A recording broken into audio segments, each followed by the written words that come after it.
Assalamualaikum warahmatullahi wabarakatuh. Pada kesempatan kali ini kita akan menjelaskan terkait referensi kode program yang kita ambil dari GitHub. Sebelum kita mulai, saya akan menjelaskan terkait anggota saya. Perkenalkan, saya Arif Rahman Hakim, dan ada teman saya juga Fauzi dan Andi Bintang. Nah, lanjut ke datasetnya. Di sini kita menggunakan dataset yang tersedia dari GitHub. Di sini kita lebih memanfaatkan dataset yang berupa gambar seperti denoising, feature inversion, flash no flash, inpainting. Ini kita nanti gunakan untuk pengujian dari sebuah model nanti. Langsung saja ke kode program. Ini kita akan membahas terkait kode program dulu, model untuk restorasi denoising.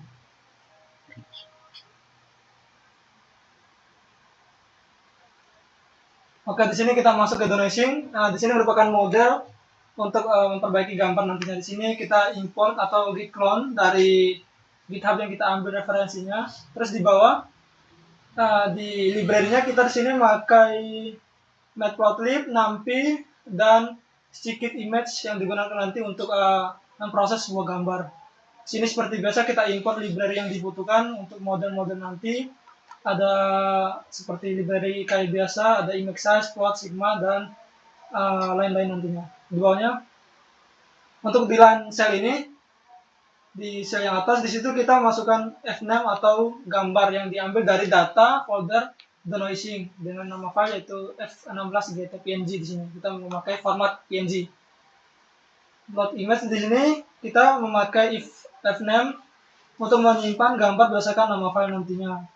Di sini kita juga memuat atau memotong ubah sebuah gambar nanti menggunakan image noise fill untuk mengcrop image nantinya dengan image size yang sudah ditentukan. Kemudian di sini kita menggunakan img noise untuk menampilkan sebuah image yang noise nantinya. Di sini juga kita membuat ground truth untuk mengatasi gambar yang memiliki noise nantinya. Di sini kita tampilkan if plot, terus elif name untuk menampilkan data perbandingan hasil outputnya nanti, seperti output di bawahnya. Oke, lanjut di bawahnya ke setup. Oke, kita di setup ini kita mulai membuat atau men-setting parameter untuk mode jaringan saraf. Di sini kita input noise-nya. Di sini jaringan noise atau mesh grid yang kita gunakan. Terus di sini ada path reflection dan tipe pending yang digunakan dalam jaringan. Terus OPT over di sini kita gunakan untuk noise nantinya. Di sini juga kita menggunakan berbagai settingan seperti relu, konfigurasi tambahan nantinya untuk membuat model lebih optimal dalam denoising gambar nantinya. Seperti biasa kita tampilin gambar di sini. Lanjut di bawahnya di sel optimasi. Sini kita membuat optimasi untuk inisialisasi iterasi nanti yang digunakan. Contohnya di sini kita menggunakan dev closer untuk membuat variabel global. Terus di sini kita buat sebuah fungsi untuk memproses sebuah regulasi dari noise nantinya. Ke bawahnya kita menghitung sebuah perhitungan average dari gambar tersebut yang akan diproses. Kemudian di sini kita ada plot untuk menentukan nilai true atau iterasi dalam kelipatan nantinya dalam menampilkan gambar. Oke, di bawahnya kita akan melihat output seperti ini sampai ke bawah. Ini merupakan iterasi sebuah gambar hasil perbandingan outputnya nanti. Sampai bawah, ke bawah tuh gambarnya makin jelas. Untuk demonstrasi aplikasinya tuh seperti ini untuk modelnya. Kita membandingkan sebuah output yang sebelumnya gambar di kiri itu merupakan denoise, yang di kanan merupakan hasil penghilangan dari noise tersebut. Sini kita menggunakan berbagai library tadi untuk menggunakan atau membuat sebuah gambar denoise ini lebih terlihat bagus. Oke, untuk hasil analisis di sini, untuk visualisasi di sini kita menampilkan sama optimasi setiap 100 iterasi menunjukkan bagaimana gambar output dari jaringan. Kemudian untuk metrik PSNR-nya di sini kita menunjukkan nilai PSNR dari peak signal to noise ratio pada setiap iterasi. Seperti pada output sebelumnya.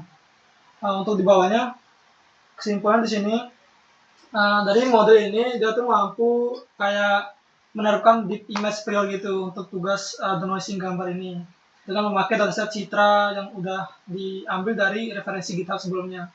Model ini dia tuh bisa mengurangi noise secara efektif tanpa memerlukan data perhatian eksternal. Yaitu lebih memanfaatkan arsitektur jaringan sebagai prior implisit dan meningkatkan visual nantinya. Oke, selanjutnya akan dijelaskan oleh teman saya. Baik, di sini saya akan menjelaskan restoration, di mana di awal itu kita menjalankan proyek di Google Colab. Kode ini untuk mengarahkan pengguna untuk mengaktifkan GPU melalui menu runtime dan bisa mengganti runtime-nya di tipe yang kita inginkan. Kemudian repository deep image prior dari GitHub yang sudah di cloning. Lalu seluruh isi folder deep image telah dipindahkan. Kemudian di sini ada library. Di sini menggunakan NumPy, kemudian import model seperti UNet dan ResNet, aktivasi GPU menggunakan CUDA, serta metrik evaluasi PSNR dan SSIM. Kode ini juga mengatur konfigurasi CUDNN dan parameter dasar seperti ukuran gambar dan tipe tensor. Kemudian di sini choose figure, yaitu memilih gambar. Kemudian dari gambar yang tidak jelas menjadi lebih jelas, dan untuk gambar ini dibaca menggunakan getImage, lalu berdasarkan nama file diterapkan padding dan dibuat emas acak dengan probabilitas berbeda. Emas ini diubah menjadi format NumPy dan disesuaikan untuk RGB jika diperlukan. Kemudian setup everything untuk mengatur parameter dan arsitektur jaringan neural untuk processing painting berdasarkan nama file gambar,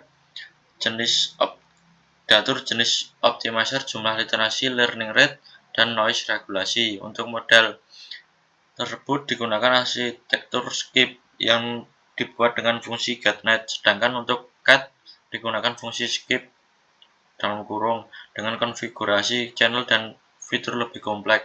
Selain itu, kode menetapkan fungsi loss MSA loss, mengubah gambar menjadi sensor dan menghasilkan input awal berupa noise untuk dimasukkan ke jaringan.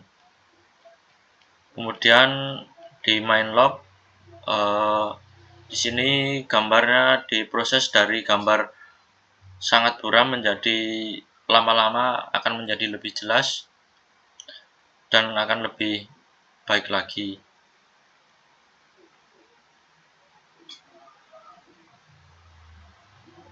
Nah, di sini untuk hasil akhirnya yaitu gambar kanan lebih jelas lagi. Kemudian fungsi plot image digunakan untuk menampilkan perbandingan antara output hasil prediksi tersebut dalam satu grid visual dengan ukuran tampilan ditentukan oleh faktor. Untuk hasil analisanya seperti itu. Kemudian untuk ringkasan cara kerjanya yaitu berhasil. Sekian dari saya berikan kepada Mas Andi. Baik, terima kasih. Di sini saya akan melanjutkan. Saya mendapatkan bagian yaitu inpainting. Nah, yang pertama-tama seperti biasa kita mengcloning dulu dari repo yang ada, kemudian kita mengcloningnya ke Google Colab kita. Nah, di sini ada beberapa library yang saya pakai seperti NumPy, model ResNet, UNet, dan juga Skip. Kemudian di sini adalah bagian kita memilih gambar yang ingin kita pakai ya. Nah, di sini saya tuh menggunakan dari data dari inpainting kit, atau ini data yang sudah ada ya dari database yang tadi sudah dijelaskan oleh Mas Arif. Kemudian kita akan load di sini, kita mengambil data yang sebelumnya. Nah, di sini kita udah masuk ke tahap visualize. Kita menvisualisasikan gambar yang pada di data sebelumnya. Kita dapat lihat bahwa ini adalah gambar yang hampir rusak ya, dikarenakan banyak angka dan huruf-huruf di sini ya, menyebabkan tidak dapat dilihat dengan jelas. Nah, ini adalah setupnya. Pertama itu adalah reflection. Itu kita memakai metode padding, zero atau reflection. Kemudian ada opacity over atau net ya. Itu mengoptimalkan parameter jaringan seperti net, atau input. Kemudian optimizernya kita menggunakan Adam, karena Adam adalah yang salah satu paling cepat ya optimizernya.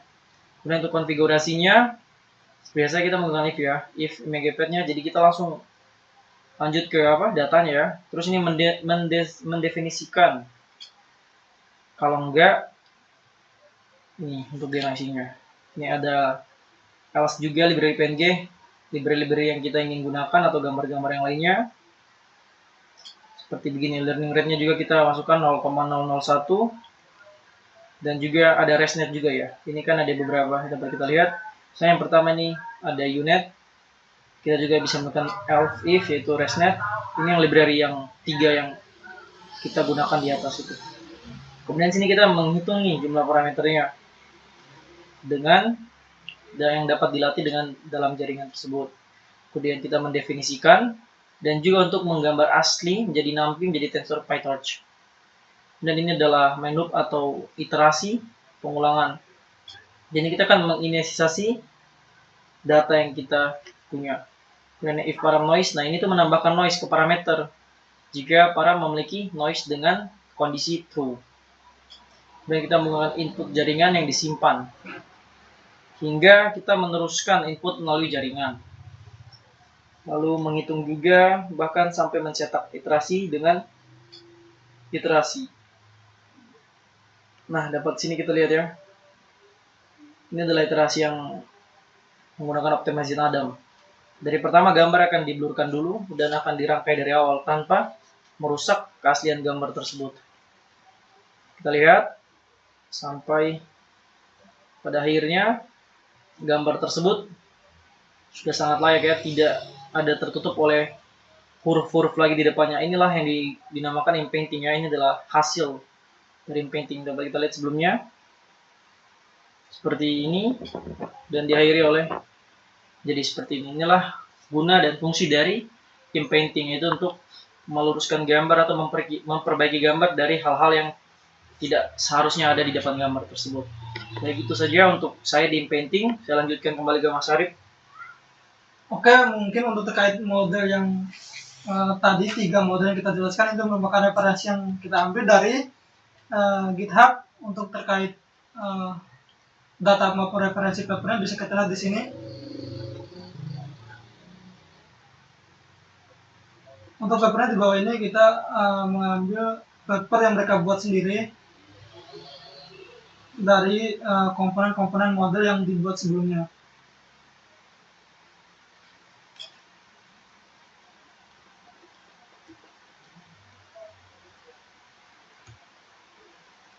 Terkait pembahasan paper mungkin akan dijelaskan oleh teman saya Andi.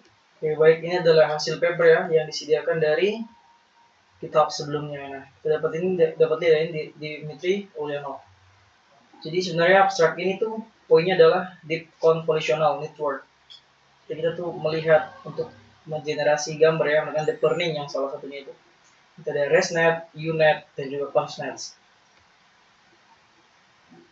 Kemudian metode apa sih yang digunakan yaitu ada deep learning ya, atau deep network are applied to image generation. Nah, ini adalah deep learning yang digunakan. Kemudian application-nya itu dengan cara apa? Yaitu kita dengan Binocular experimentally, mereka menemukan image yang direkonstruksi ya, yang beberapa permasalahan seperti tadi kan ada denoising ya. Denoising itu adalah hal-hal yang tidak sewajarnya ada di gambar tersebut. Kemudian ada restoration juga, bahkan ada inpainting yang ada teks-teks. Nah, ini nih dibuat jadi example, ada problem rekonstruksinya, dan inilah dibuat sebuah model untuk membuat gambar tersebut diselesaikan permasalahannya. Itu seperti denoising, generic reconstruction, dan lain-lainnya. Nah, dapat kita lihat nih, ini adalah corrupted ya. Corrupted itu gambar yang ada corrupted. Nah, tapi ini dalam 100 kali iterasi ya, dapat melihat bahwa ini masih diulangnya dari 0. Kemudian 16 iterasi, lebih jelas 2400 sampai 50.000. Jadi pada dasarnya itu mereka akan mengubah bentuk dasar itu pada pola awal. Setelah itu mereka akan mengklasifikasikan atau menggabungkan ya dengan cara pola-pola yang terdekat seperti deep learning. Mereka akan mencocokkan atau menyamakan kedudukan warna-warna sesuai pada aslinya tanpa merubah hal aslinya. Jadi semakin tinggi iterasi akan semakin berat juga untuk menjalankan, tapi akan semakin bagus juga untuk hasilnya. Ini juga dapat kita lihat dataset. Nah, seperti ini juga ada tentang kupu-kupu. Nah, ada bentuk orang. Bahkan kita bisa portrait juga ya. Nah, portrait image ini dapat kita lihat ada hal yang di sini yang ditutup ya putih sampai hingga bisa menjadi clear seperti ini dengan cara itu dia mengklasifikasi objek di tengah ini dulu terus dia bisa menghilangkan. Atau dengan recognition ya, recognition itu kita mengunci objek juga tersebut baru kita hilangkan. Nah, ini adalah yang tadi restoration. Nah, teks-teks inilah yang tidak perlu akan diambil kemudian akan dihapuskan tapi tidak mengurangi warna sedikit pun dalam gambar tersebut. Kemudian ini yang restoration yang dari blur dibuat lebih baik lagi. Kemudian ini yang corrupted. Ini adalah gambar-gambar ya. Ini ada yang pre-trained sebelum, kemudian impression. Kemudian ada dua klasifikasi, ada impression with TV prior, kemudian ada impression with the image prior juga. Jadi hasil diskusinya itu apa ya? Kami itu telah menginvestigasi ya hasil-hasil sukses dari beberapa permasalahan seperti donation, restoration dan lain-lainnya menggunakan network atau deep learning juga. Ini database-nya. Ya, mungkin itu aja dalam paper ini ya. Jadi poin utamanya adalah mereka mencari beberapa permasalahan seperti noising, restoration, inpainting, dan sebagainya. Dan mereka mengubah dan membuat solusi yang sesuai model yang sudah dibuat. Oke, saya kembalikan ke Mas Arif. Oke, mungkin itu saja terkait pemaparan terkait 3 model yang bisa kami sampaikan. Mungkin untuk tahap lebih lanjut terkait pengembangan model ini bisa dideploy lebih lanjut ke dalam bentuk website agar bisa digunakan oleh orang lain. Mungkin lebih dan kurangnya saya mewakili teman-teman yang presentasi. Mohon maaf. Wassalamualaikum warahmatullahi wabarakatuh.